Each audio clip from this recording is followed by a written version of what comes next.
Bonsoir à toutes et à tous, ravi de vous retrouver pour une nouvelle semaine de votre émission Bonsoir le Prime, 2 heures ensemble, vous le savez, pour parler d'actualité, de débats de société, de culture, et pour m'accompagner ce soir, bonsoir Jim. Salut Nico, bonsoir à toutes et à tous. On commencera cette émission avec la grosse actu du jour, et cette actu c'est cette réunion sur la sécurité européenne. Et bah oui, il y a bien un moment il faudra prendre notre responsabilité, assurer notre propre sécurité, surtout au vu des discours qu'on a pu entendre lors de la conférence de la sécurité à Munich, avec un J.D. Vance qui à la fois attaque nos valeurs liées à la démocratie, mais aussi notre manière de nous défendre ou non. On explique tout ça dans quelques instants. Juste à votre droite, bonsoir Saskia Violette. Bonsoir Nicolas. Saskia, on reçoit aussi ce soir la photojournaliste Johanna de Tessière. Et elle nous parlera de son voyage avec SOS Méditerranée à bord de l'Ocean Viking. Elle a documenté les traversées très risquées et souvent mortelles, on le sait, des migrants en Méditerranée. Un voyage humanitaire qui l'a d'ailleurs profondément marqué. Elle en parle dans son documentaire photo intitulé Méditerranée entre cimetière et espoir. Et puis bonsoir Jody. Bonsoir Nicolas. En fin d'émission, on reçoit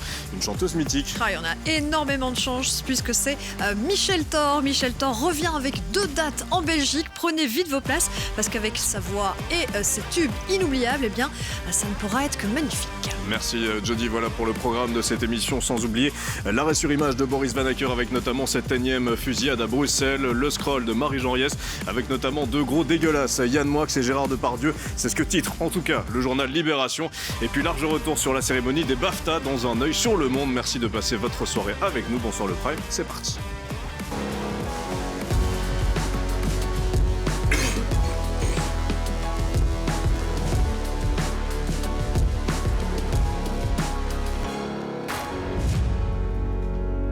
Et bonsoir le Prime, ça commence comme chaque soir avec de l'info, c'est l'heure de 20h10 Actu.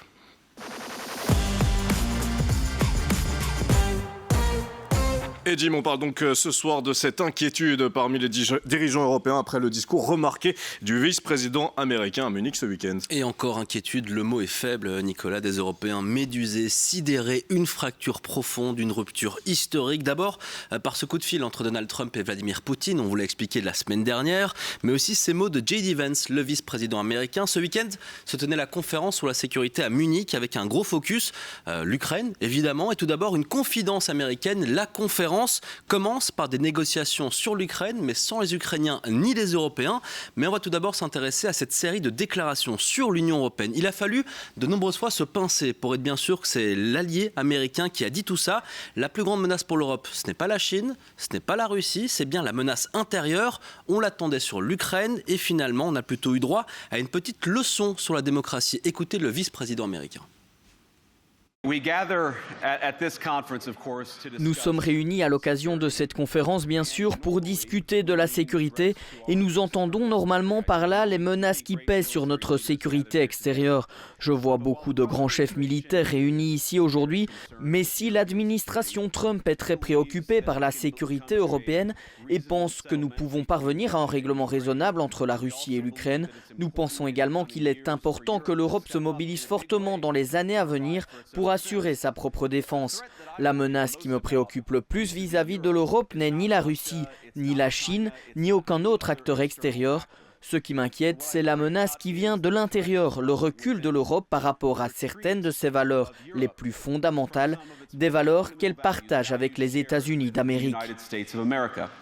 Et donc Jim, quand on l'écoute, il fait référence au recul de certaines valeurs fondamentales, comme ici la liberté d'expression. Oui, il a d'ailleurs pris en exemple cette décision d'annuler les résultats du scrutin en Roumanie. Pour rappel, la Cour constitutionnelle a invalidé la victoire du parti d'extrême droite pro-russe, non pas parce qu'elle était d'extrême droite pro-russe, mais bien pour des manipulations massives du scrutin par la Russie. Et d'ailleurs, le vice-président américain, il n'a pas hésité à comparer, écoutez bien, l'Union européenne avec l'ex-URSS, avec selon lui une peur du peuple, mais aussi une peur des contournements de la démocratie, comme il dit. Et Donald Trump s'est lui aussi exprimé, Jim, par la suite, sur ce discours qu'il a trouvé brillant. Oui, mon vice-président a tout dit. Écoutez Donald Trump. Et je pense que c'est vrai en Europe. Ils sont en train de perdre leur merveilleux droit à la liberté d'expression. L'Europe doit être prudente. Il a parlé de l'immigration et l'Europe a un gros problème d'immigration. Il suffit de regarder ce qui s'est passé avec la criminalité, de regarder ce qui se passe dans différentes parties de l'Europe. Et si vous faites attention à ce que dit le président américain, ça doit certainement vous rappeler un autre homme fort aux États-Unis aujourd'hui, un certain Elon Musk, qui n'hésite pas à poster ce genre de message que vous voyez à l'écran. Only AfD can save Germany, à savoir seulement l'AfD peut sauver l'Allemagne, avec tout d'abord des critiques sur le cordon sanitaire allemand, mais aussi plusieurs références aux derniers actes de violence, aussi à l'immigration, avec ces attentats en Allemagne qui se sont passés la semaine dernière, et surtout des élections législatives prévues fin de semaine. Un discours qui a laissé les Européens choqués parce que certains considèrent une humiliation totale, des déclarations inacceptables pour ces dirigeants européens et en particulier pour les dirigeants allemands.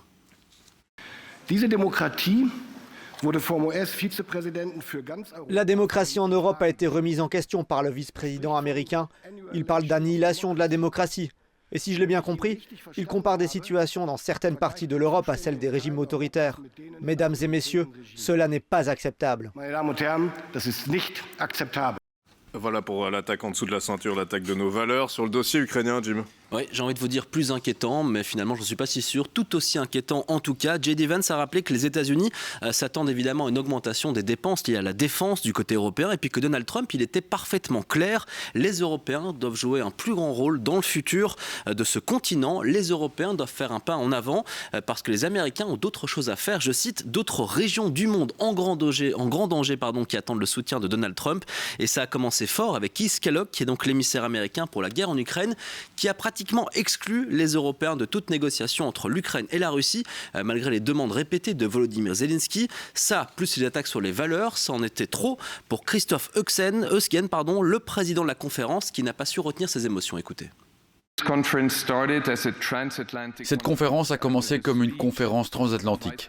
Après le discours du vice-président Vance ce vendredi, nous devons craindre que notre base de valeurs communes ne soit plus aussi commune. Je suis très reconnaissant à tous les hommes politiques européens qui se sont exprimés et ont réaffirmé les valeurs et les principes qu'ils défendent. Personne ne l'a fait mieux que le président Zelensky, qui se bat pour ses valeurs, la démocratie, la liberté et l'état de droit depuis 3 ans. Permettez-moi de conclure, et cela devient difficile.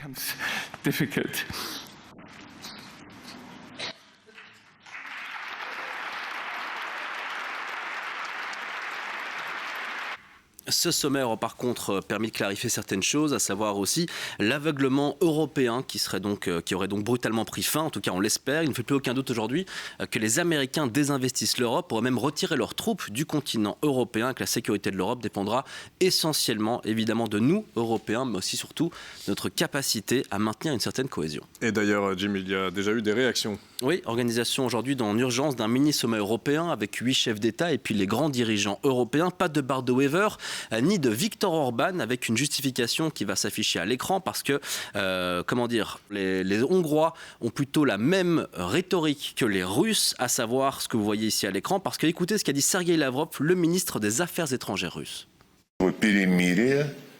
Utiliser le cessez-le-feu pour renforcer militairement l'Ukraine, la philosophie des Européens n'a pas changé. Je ne sais donc pas ce qu'ils feraient à la table des négociations. Mais Jim, avant même l'ouverture de cette réunion informelle, la déclaration des Britanniques, pour la première fois, Keir Starmer déclare publiquement et explicitement qu'il serait prêt à envoyer des troupes de maintien de la paix en Ukraine. Oui, c'est ce qu'il a dit dans le Daily Telegraph, et d'ailleurs c'est le ministre français des Affaires étrangères qui a suivi le chef de la diplomatie française, Jean-Noël Barrot, qui a affirmé que des discussions sur le déploiement des troupes, notamment françaises et polonaises, étaient en cours. Il s'agit selon lui de 3 grandes armées européennes qui pourraient garantir un futur cessez-le-feu et une paix durable en Ukraine. Merci Jim pour ce point sur la situation. Pour aller plus loin encore, bonsoir Frédéric Moreau. Bonsoir Nicolas. Merci d'être avec nous. Vous êtes chercheur associé à l'IRI, spécialiste des questions de défense européenne. Et puis bonsoir Gaëtan Povis. Bonsoir. Merci d'intervenir dans cette émission. Vous êtes, je le rappelle, journaliste défense pour Air et Cosmos. Frédéric Moreau, je commence avec vous. Revenir d'abord rapidement sur ce discours de J.D. Vance. C'est vrai qu'il était attendu sur la guerre en Ukraine. Il a donné une leçon de démocratie aux Européens. On peut le dire, là, il a creusé quand même un peu plus un fossé déjà un peu existant entre les États-Unis et l'Europe. Écoutez, moi je serais d'accord avec lui. La menace vient de l'intérieur. Elle ne vient pas de là où on pense, mais elle vient de la Russie, ça on savait, mais maintenant on sait aussi qu'elle vient des États-Unis. Et que les États-Unis, il y a une espèce de conjonction des luttes entre les États-Unis de Donald Trump et la Russie de Vladimir Poutine, pour lesquels l'ennemi, c'est l'Union européenne. Les bras m'en tombent, enfin je veux dire... Pourquoi il dit ça selon vous ? Mais je pense parce que d'abord son patron le dit. Et son patron a toujours été, ça il faut lui reconnaître la constance de ses convictions, toujours hostile à l'Union européenne, pour des raisons très faciles à comprendre. Désunis, nous sommes faciles à vaincre les uns après les autres, même les plus puissants des pays européens, comme l'Allemagne. Souvenez-vous des pressions exercées par Donald Trump sur Angela Merkel. Mais unis, il doit reculer. Souvenez-vous des négociations commerciales entre Donald Trump et Jean-Claude Juncker. Au sortir de ces négociations, Donald Trump avait dit « Jean-Claude is a brutal killer ». Alors pour tous ceux qui connaissent, qui ont connu Jean-Claude Juncker, on a du mal à l'imaginer en brutal killer. Pourquoi dit-il ça? Parce que Juncker, parlant au nom des 27, était capable de tenir tête à Donald Trump. Et Donald Trump, s'il y a bien une chose qu'il déteste, c'est qu'on lui tienne tête. Donc oui, la menace, ça me fait penser à ce que disait le général Foch pendant la guerre. Il disait mon aile droite est dépassée, mon centre s'affaisse, situation excellente, j'attaque. Et c'est au fond un peu ce qu'a fait Emmanuel Macron en convoquant ce sommet-là.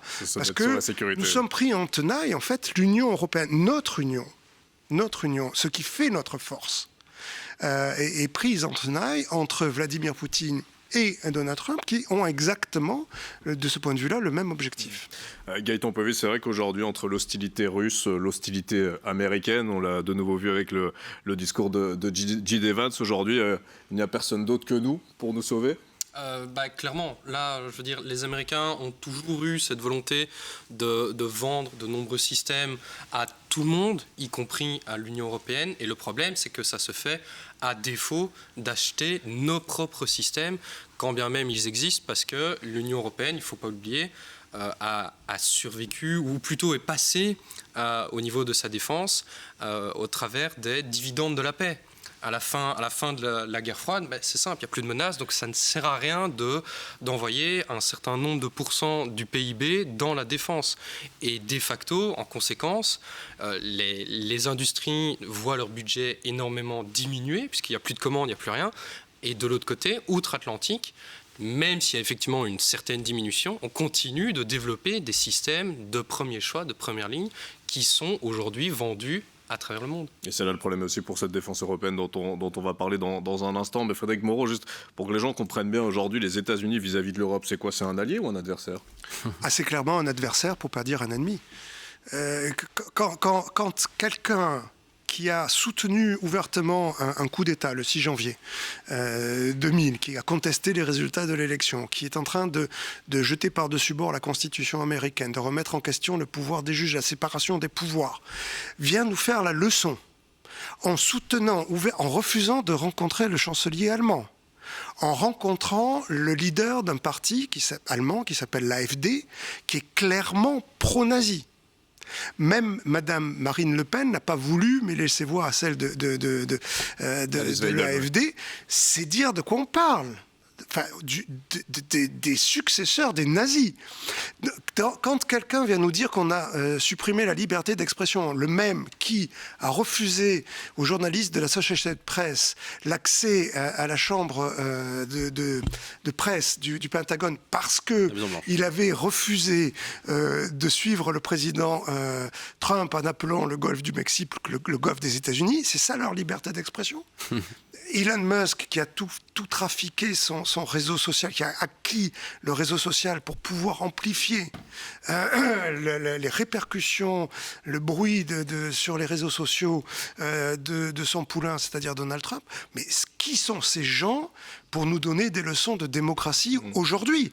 Enfin, les États-Unis d'aujourd'hui n'ont plus rien à voir avec les États-Unis que nous avons tous aimés, que nous avons tous respectés, qui étaient notre allié, notre sauveur, notre protecteur. Ces gens-là ont fait un coup d'État de l'intérieur et ont changé la face. Il ne faut pas oublier qu'il n'y a que 1% des Américains 1% des Américains qui ont basculé en faveur de Donald Trump. C'est pas un raz-de-marée. Et avec tout le système... Il n'a que 3 voix de majorité à la Chambre des représentants et une voix de majorité ou 2 au Sénat. Sans parler aussi de cette discussion qu'il y a eu entre Vladimir Poutine et Donald Trump sur l'Ukraine. Gaëtan Powys, quand on est l'Ukraine aujourd'hui, on fait quoi? Parce que On a l'impression que c'est un peu la peste ou le choléra. Soit on accepte effectivement les conditions et finalement on n'aura plus jamais son indépendance, soit on les refuse et on se retrouve avec une guerre qui dure bientôt depuis 3 ans et il y a un vrai essoufflement du côté ukrainien comme du côté russe bien sûr. Mais et encore on fait parce quoi aujourd'hui ? on parle de négociations. Pour l'instant, la Russie elle a éteint tous les objectifs qu'elle s'était fixés plus ou moins en plus. Mais c'est ça, je veux dire, il y a un peu les objectifs russes. On va peut-être pas en reparler. Invasion disons pour le premier mois de la guerre en Ukraine, c'était l'invasion totale de l'Ukraine et la démilitarisation de l'Ukraine et la chute du pouvoir ukrainien. Dénazification comme ils disent. Ouais. Pour ne pas le citer, bon là je crois que c'est raté. Maintenant en revanche, là c'est clair et net, récupérer la Crimée, récupérer l'Est de l'Ukraine, pour les Ukrainiens je n'y crois pas. Ça oui, mais en revanche, là concrètement les Ukrainiens sont vraiment en très mauvaise posture parce que d'un côté, il n'y a pas vraiment de négociations, même si certains parlent de négociations. Pour l'instant, on est sur des projets de négociation et de ce qu'on a l'air de voir, c'est qu'on est en train de préparer le plat et au milieu, c'est les Ukrainiens et ils n'ont pas l'autorisation d'être à la table. De participer à cette table. Clairement pas. Oui. Frédéric Moreau, ça fait quelques années que vous venez sur ce plateau, notamment parler de défense européenne et puis vous avez chaque fois vous le dites chaque fois, il n'y a pas de défense européenne, il n'y en aura pas. Ouais. On pourra peut-être imaginer une Europe de la défense, mais là, entendre notamment Keir Starmer qui parle de ne pas exclure d'envoyer des troupes vers l'Ukraine, les Suédois suivent un petit peu aussi tout ça. Est-ce que là, il y a un basculement ou à nouveau on est trop naïf, trop à analyser les choses ? Non, pas du tout. Bon, petite précision, je dis que l'Europe de la défense n'existe pas, mais j'appelle de mes voeux une défense européenne. C'est ça. C'est-à-dire une défense de l'Europe par l'Europe. Pour l'Europe. Mais là aujourd'hui l'électrochoc, c'est le moment de vérité. Là depuis le temps qu'on l'écrit, qu'on le dit, c'est le kairos, c'est le moment de vérité, c'est la croisée des chemins. Là on y est. Là c'est la fin du chemin, on y est. On a un président américain qui négocie le sort d'un pays sans ce pays. Ça vous rappelle rien ça Munich 1938. On a un président américain qui est un spécialiste de la trahison. Il a quand même trahi les Européens sur l'accord nucléaire avec l'Iran. Il a trahi le gouvernement afghan qu'il allait abandonner en race campagne. Il a trahi les Kurdes d'Irak, et de Syrie surtout. C'est quand même le spécialiste de la trahison. Maintenant, il donne à Poutine tout ce que Poutine a envie. Si nous ne réalisons pas que maintenant c'est la fin des fins, que les Américains ne nous défendront pas, qu'ils comptent les dollars et ne défendent pas les valeurs, en tout cas pas nos valeurs, alors c'est que rest in peace European Defense, rest in peace Ukraine, etc. Mais la messe n'est pas dite, ça se décide maintenant. D'un vieux fantasme quand on parle de la défense européenne, est-ce que c'est un fantasme ? C'est pas un fantasme, c'est un rêve. C'est un rêve qu'il faut murmurer tout bas, c'est un rêve qui nous porte. Il faut donner acte aux pays baltes et aux pays nordiques de nous avoir mis en garde contre la menace russe il y a déjà très longtemps de ça, au moins une dizaine d'années. J'espère que bientôt on donnera acte à la France d'avoir aspiré de toutes ses forces à l'autonomie stratégique européenne. Voilà. Et l'autonomie stratégique européenne, c'est un autre nom pour la défense européenne. Si demain, des forces européennes composées de la France, de la Pologne, je ne sais pas. Ils ont dit qu'ils ne voulaient pas. Mais en tout cas, du Royaume-Uni. Du reste, il y a un excellent article du Financial Times qui dit aujourd'hui qu'il faudrait peut-être arrêter d'acheter des armes américaines. Alors là, ça... les bras m'en sont tombés. Si quand les Anglais disent qu'il faut cesser d'acheter américain, si vous avez des forces britanniques, françaises, suédoises, danoises et d'autres quelques-uns qui sont non pas des forces d'interposition, il ne s'agit pas de se mettre entre les deux belligérants, mais qui sont des forces de garantie, c'est-à-dire en arrière du front, essentiellement pour protéger des forces aériennes, parce que nos forces terrestres sont faibles, mais nos forces aériennes sont fortes. L'armée de l'air française est parmi les meilleures au monde et il y a de très bonnes forces aériennes, non seulement en France, mais aussi au Royaume-Uni, évidemment, et dans d'autres pays, qui garantissent derrière le front le cessez-le-feu, alors, sous commandement européen. Alors vous aurez, sans traité, sans grand feu d'artifice, le début du commencement d'une autonomie stratégique européenne. Vous aurez le début du commencement de forces armées européennes, non garanties par les Américains. Donc ça sera peut-être, je ne sais pas, je l'aspire, je l'appelle de toutes mes forces, mais est-ce que ça va advenir? Je ne sais pas. Gaëtan Povis, vous y croyez, vous, à cette défense européenne, et c'est quoi surtout les gros obstacles aujourd'hui quand on remet l'idée aujourd'hui sur la table? On en parlait il y a quelques instants avec M. Moreau juste avant, donc là clairement c'est faisable. La défense européenne, oui, elle peut exister. La preuve, en Europe, on fait des matériels de défense qui sont excellents. Il y a Saab, il y a Dassault, il y a Airbus au niveau des avions. Il y a eu pendant toute une époque de nombreux industriels qui étaient capables de faire des chars. Bon, maintenant, il y a plus grand monde malheureusement. Mais je veux dire, il y a un potentiel derrière, ça c'est clair et net. Mais le problème aussi, c'est que l'Union européenne, c'est 27 États. Je ne sais plus, on en est à combien? 27 États.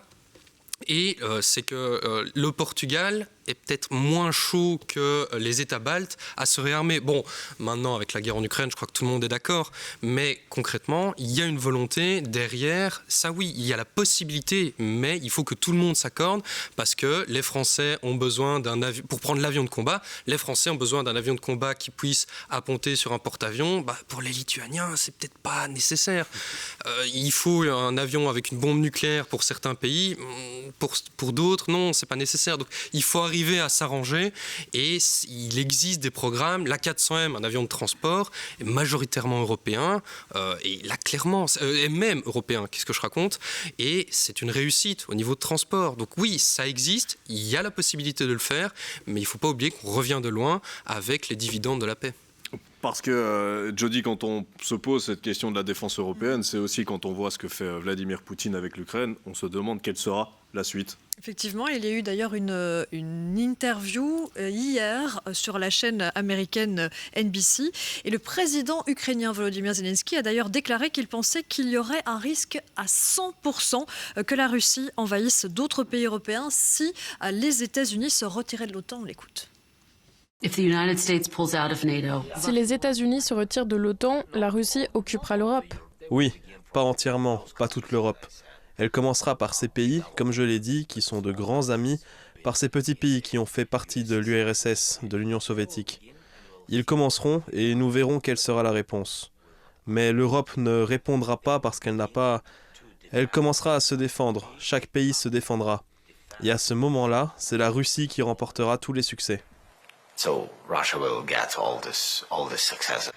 Alors Frédéric Moreau, à l'heure où on parle de sursaut ou de cohésion européenne, vous pensez quoi de ces mots de Volodymyr Zelensky? Je pense qu'il a tout à fait raison. Les dictateurs ne sont jamais satisfaits. Qu'est-ce que veut un homme de pouvoir? Plus de pouvoir. Qu'est-ce que veut un empereur? Plus de terre. Donc, au fond, l'ennemi juré de Vladimir Poutine, c'est l'Union européenne. C'est l'Union européenne. Qu'est-ce qu'il pourrait faire? Il va pas aller jusqu'à Berlin, ça c'est sûr. Il n'en a pas les moyens. En 3 ans de guerre, ses troupes d'une médiocrité rare n'ont réussi qu'à conquérir 12% de plus que ce qu'ils n'avaient déjà du territoire ukrainien. Non, mais il peut tester la résolution de l'OTAN et la résolution de l'Union européenne. Tout le monde le sait, c'est le scénario sur lequel tout le monde travaille, c'est Narva, qui est une petite ville d'Estonie, russophone. Bon, s'il envahit Narva, ça va lui prendre 1 heure. Il prend un gage. Que vont faire les Américains? Rien. Mais imaginons, Frédéric Moreau, Vladimir Poutine décide d'attaquer, par exemple, j'en sais rien, moi, l'Allemagne, la France, le Royaume-Uni. Que font les États-Unis aujourd'hui? Rien. Rien du tout. Mais rien du tout. Mais il n'y a que les enfants qui croient au Père Noël et les Européens qui croient au parapluie nucléaire américain. Ouais, il y a encore l'article 5 malgré tout. Mais l'article 5, mais vous l'avez bien lu l'article 5 Ça peut être diplomatique, ça peut être humanitaire. Vous avez bien lu l'article 5. Tout État s'engage à faire tout ce qui est en son possible pour aider celui qui est attaqué. Point barre. Les États-Unis peuvent par exemple envoyer des crayons à... Tout à fait. Ils peuvent envoyer des crayons pour signer l'armistice.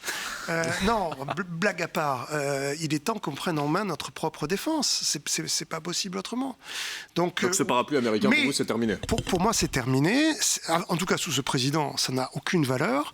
Il est complètement troué. Il faut évidemment que les Européens se prennent en compte. Mais la menace, c'est pas la menace de voir l'Europe envahie. C'est pas ça la principale menace. La menace, c'est ce qui vient de se passer à Munich. La menace, c'est de pousser aussi bien les Russes que les Américains à l'avènement de gouvernements en Europe, dans l'Union européenne, qui sont anti-Union européenne, comme Viktor Orban, comme Fico, comme peut-être demain en Roumanie, j'en passe et des meilleurs. La guerre, personne ne veut admettre que nous sommes en guerre. C'est pas une guerre parce que le sang n'a pas coulé. Il n'y a pas de soldats français qui soient morts avec le drapeau français, en tout cas sur le casque, en Ukraine. Mais nous sommes en guerre depuis longtemps, une guerre qui ne dit pas son nom, qui est une guerre hybride. Quand les Russes interfèrent dans l'élection présidentielle française en 2017, c'est un acte de guerre. Quand ils coupe des câbles sous-marins dans le Baltique, c'est un acte de guerre. Quand ils interviennent en Roumanie massivement pour pousser un candidat sorti de nulle part, complètement pro-russe, la vraie guerre, la vraie menace, elle n'est pas conventionnelle. Elle est hybride sous parapluie nucléaire. Hybride sous parapluie nucléaire, c'est-à-dire la sanctuarisation agressive. Ça, c'est le fait majeur de cette guerre-là.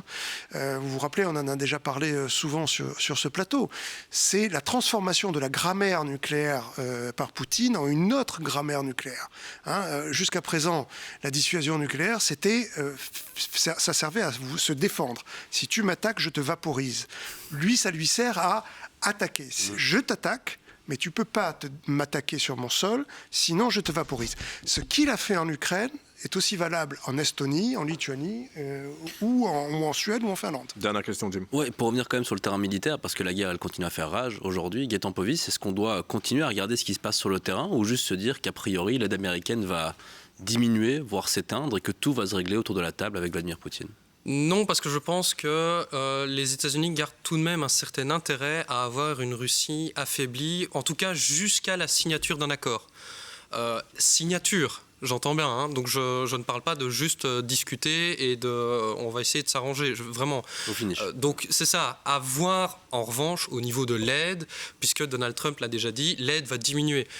Alors au départ, l'aide va cesser, puis il y a eu l'aide va diminuer, donc voilà, Donald Trump comme d'habitude qui dit noir et blanc en une fois, mais donc à voir à ce niveau-là, parce que ça a aussi un intérêt d'avoir la Russie qui est quand même un des compétiteurs des États-Unis, d'être quand même, il faut le rappeler, 3 ans de guerre, 12%, comme l'a très bien dit M. Moreau, 12% seulement de territoire conquis en Ukraine, au prix de très lourdes pertes humaines. Donc il y a clairement un avantage à cela pour les États-Unis. Maintenant, encore une fois, à voir, puisque ça reste une décision politique qui peut-être n'est peut-être pas si bonne pour les États-Unis en fonction de ce qui va être décidé. Et les Britanniques ont dit déjà qu'ils allaient essayer de compenser financièrement, mais ça va être difficile. Et puis plusieurs États ont aussi signé des accords bilatéraux de sécurité aussi. Non, alors il faut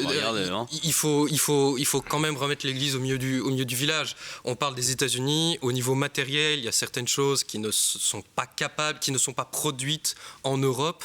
Je parle de tout ce qui est système anti-aérien, le Patriot concrètement. Alors oui, il y a quelques systèmes équivalents en Europe, mais c'est quelques systèmes équivalents. Ce n'est pas la capacité industrielle des États-Unis à produire je ne sais combien de milliers d'obus par jour, alors qu'en Europe, on galère à en envoyer 1 million sur 1 an, je crois.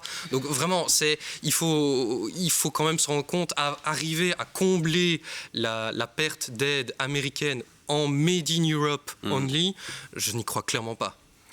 Merci à tous les deux d'avoir été nos invités. Merci pour vos analyses sur un dossier dont on va reparler sûrement dans Bonsoir le Prime. À très bientôt à tous les deux sur l'N24. Dans quelques secondes, Boris Vanacker s'arrête sur 3 images qui ont fait l'actualité aujourd'hui, notamment cette énième fusillade à Bruxelles. Focus aussi dans l'instant T sur le procès de Joël Le Squarnec, une affaire tentaculaire aux 299 victimes potentielles. C'est juste après ceci. Restez bien avec nous.